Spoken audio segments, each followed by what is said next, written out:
Welcome to Blizzard Fire. We hope this video helps fire up your solution. You're starting now.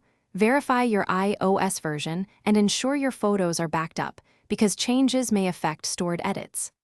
Once done, open Settings and scroll to Photos. This is where automatic behavior lives. You should see options like Auto Enhance and Transfer to Mac or PC. Make sure to pause. Don't change anything else yet, because the next step focuses on disabling automatic adjustments and preventing future automatic edits from applying to new pictures. Now you'll disable the features that auto-edit. In Settings Photos, toggle off Auto Enhance or any Auto Apply Edits option so the app stops changing exposure and color automatically. Then go to Camera Formats and pick Most Compatible to avoid hike conversions that trigger edits during transfer.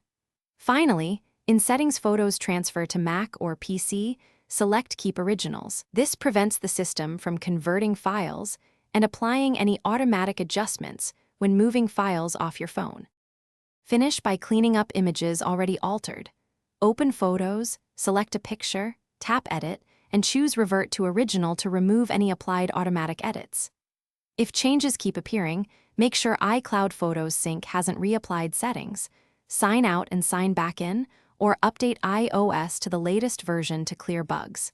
If nothing works, restore your photo library from the backup you made earlier. That will return files to their pre-edited state and stop the loop of auto edits. Thanks for watching. If you found this helpful, don't forget to like and subscribe.